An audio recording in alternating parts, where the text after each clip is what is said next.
Most wanted gangster Papla Gurjar की प्रेमिका जिया सिकलगार को जमानत मिलने के बाद बुधवार को अलवर सेंट्रल जेल से रिहा कर दिया गया। बुधवार को जिया के पिता और वकील उसे लेने के लिए जेल पहुंचे। जेल अधीक्षक संजय यादव ने बहरोड जेल में तस्दीक के बाद जिया को उसके पिता और वकील के सुपुर्द कर दिया। उधर जेल से रिहा होने के बाद मीडिया का सामना करती हुई जिया फूट फूट कर रोने लगी और इस दौरान जिया ने जोर जोर से कहा कि मेरे साथ धोखा हुआ है। उसने गैंगस्टर पपला गुर्जर को धोखेबाज भी बताया। उसने कहा, मैं एक तलाकशुदा मुस्लिम लड़की थी और इसके 7 साल बाद मुझे किसी ने अपनाया था। इस बात को लेकर मैं खुश भी थी, लेकिन मुझे नहीं पता था कि वो एक गैंगस्टर है और इस बारे में ना ही उसने मुझे कभी बताया था। उन्होंने कहा कि मैं पपला की पर्सनल ट्रेनर थी और उस समय ही हमारी दोस्ती हुई। जिया ने बताया कि मैं उसकी गर्लफ्रेंड नहीं थी, लेकिन इस बात से भी इनकार नहीं किया कि हम शादी करना चाहते थे। ये कहकर जिया ने रोते हुए कहा, मैंने दूसरी बार धोखा खाया है। उल्लेखनीय है कि जिया को गैंगस्टर पपला गुर्जर के साथ उसी फ्लैट में रहती थी। जिया को उसी फ्लैट से गिरफ्तार किया गया था।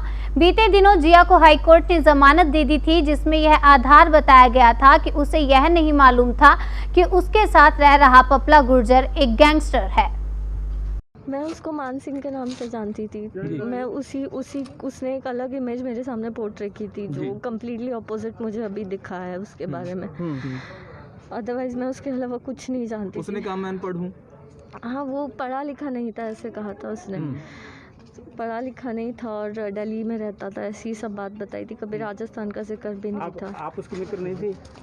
थी, फ्रेंड थी मैं उसकी। लगातार ये कहा गया कि आप गर्लफ्रेंड थी और पैसा ट्रांसफर किया गया। नहीं।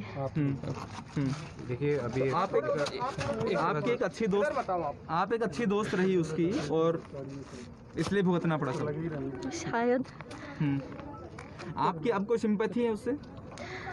मुझे उसके पेरेंट्स के लिए सिंपैथी है, उसके लिए नहीं है।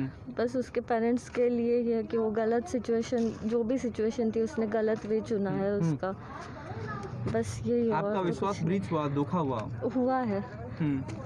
आपको पुलिस से कोई बात, अब क्योंकि लंबा टाइम एक हुआ, पुलिस से कोई शिकायत आपको? नहीं, कोई शिकायत नहीं है। मेरा बहुत अच्छा टाइम, सब लोगों ने बहुत सपोर्ट किया, बहुत स्टाफ अच्छा था, मुझे बुक्स भी प्रोवाइड की गई। और क्या आपने रामायण पढ़ी? हाँ। क्या उसमें क्या सीख देखा आपने? रामायण में आपको क्या संदेश था कि आपने एक बार देख के? कुछ नहीं सर, बस कि अंधा भरोसा नहीं करना चाहिए किसी पे।